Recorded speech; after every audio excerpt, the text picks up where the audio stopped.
also to establish the ownership of the building. We now know that it's owned by a particular company. So we are continuing to finalize the investigation so that we can get the owners also to take responsibility of their own property and what has happened into their property, whilst of course the city has an obligation to deal with the current situation and the situation therefore after. So basically that's where we are now with the current situation. Mayor, we have seen this kind of scene quite recently with the Sndf building that claims more than 70 lives, and of course we've seen other situations where buildings catch fire here in Johannesburg.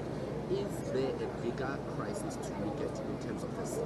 Well, we should admit that this is a bigger problem that requires all of us, both government and the private sector. And you'd know that we've been engaging with our national government and provincial government to also help us find a sustainable solution.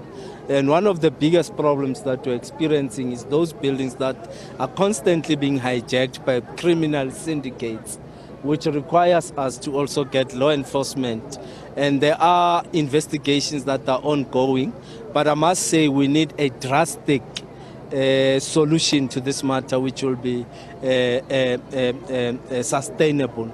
So we know that the city, between the departments, they have now developed a strategy which I think is just around 90% complete, which they've indicated that they will then put it onto our table this week so that we can implement that strategy, which is a mixed into the solutions. One, taking over those that are government-owned and immediately processing them through Johannesburg Property Company and MMC of Economic Development, so that those buildings can be put out for entrepreneurs to take them over and turn them whether residential and commercial.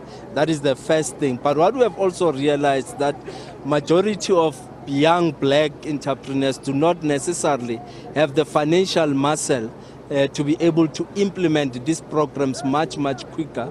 So we are also looking as part of the solutions how we are going to approach institutions like PIC and others to see how best they can bring some resources to help the entrepreneurs so that entrepreneurs can take over these buildings. Because I think the biggest challenge is the fact that they struggle to raise money from financial institutions. And as a result of that, because some have already given them the buildings, but as a result of an inability to raise resources, they have not been able to refurbish, renovate, and allow for residential spaces in those buildings. So we think we just need now to be very aggressive in implementing the strategy. Speaking to emergency services earlier on, Mr. he indicated that, of course, there's still an investigation going on, but they did notice that there are some illegal connections within the building. Is that something that we are looking at as well, dealing with illegal connections in terms of electricity? Well, we have taken a view. You are aware that even the last 2 weeks, we have been aggressive on dealing with illegal connections throughout the city, driven by our revenue department with City Power and Joburg Water. So that aggressive program has been there, and we call upon, of course, our communities to desist from involving themselves in illegal connection. And in fact, as part of the solutions, especially in the informal settlements, we are implementing what we're calling microgrids, which is power, solar power, that we are giving to informal settlements. We've already done one. We are in a process of rolling out to all informal settlements, which will then reduce illegal connection and allow those that are poor and are in the informal settlements at least access to energy. Mayor Katleo. Yes, Mayor, can you tell us the kind of company that owns this building, even if you're not able to share the name, or if you can? No, it's a private entity. I might not know what it used to do. As you know, this was a factory abandoned some years ago. So we'll establish exactly what was the operations and the business operations in this building. But that detail, the city manager and our team already has the detail of the name of the company. They just have to do a bit of investigations. Mayor, what happens to the destitute residents multi-pronged approach to get them temporary shelter? What happens to those who are living in the building now? Who are in the building here? No, the intention is to move them to a safer place, process them, register them, profile them, and understand the type of population it is, so that we can be able to know what is the next course of action. But the team in human settlement is also here doing that work.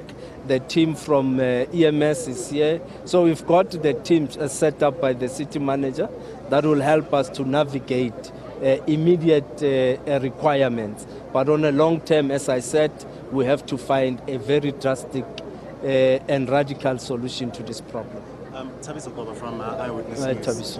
Mr. Mayor, I know you just came into this job, but obviously you've been in government I've just arrived. Time. I know you've been, because you've been, that's not, I can't give you that, because you've been in government for a very long time.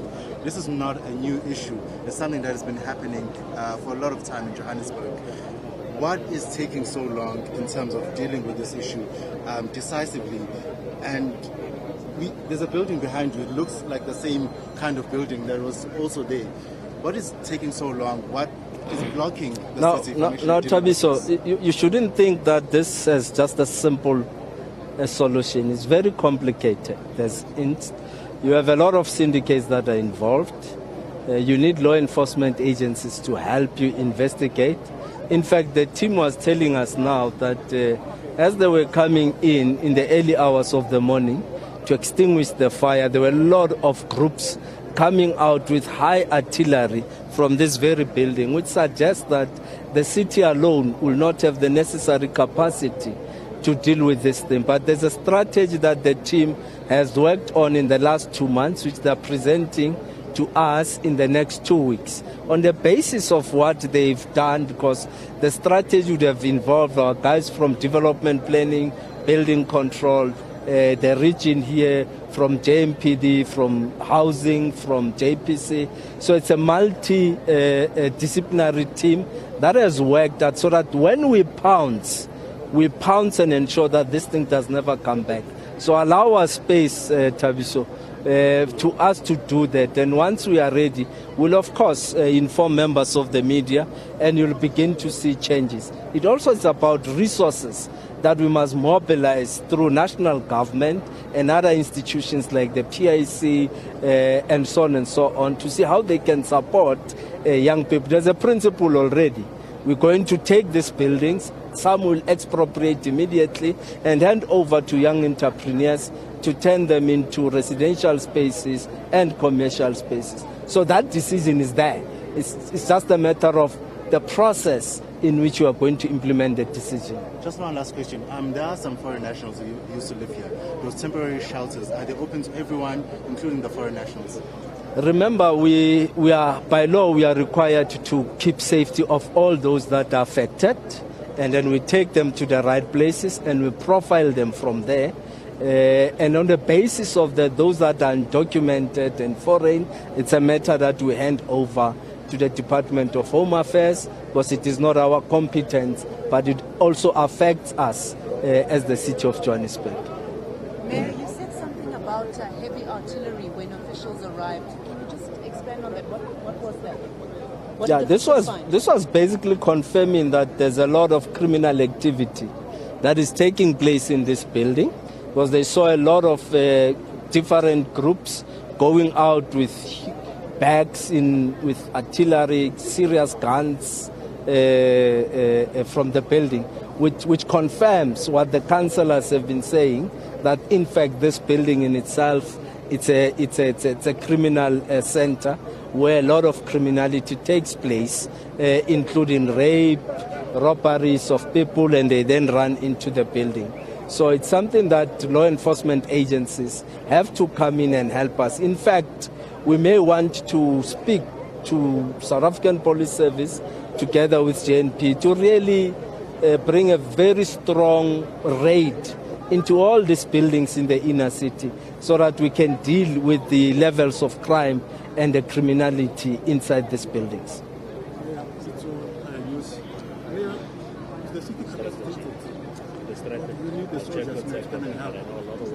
Well, we are not ready to call on the Sndf. As you know, that is the competence of the president. We believe that if the resources within the South African Police Service are channeled correctly, and we can partner with them, with our JMPD, building control and inspectors, we may be able to make a dent in as far as this matter is concerned, but it should not yield any results in the next 6 months. Then we'll have to go and request a national government to intervene. But as I said earlier, multiple solutions are there. We just have to start the process of implementation. Indeed, we are going to local government elections, Mayor. And the city of Johannesburg is also all political parties negative. People are no longer interested in the city. Mayor, honestly speaking, if you can take a walk around the city, you will be shocked. Changes will happen. We have committed to rethink the inner city.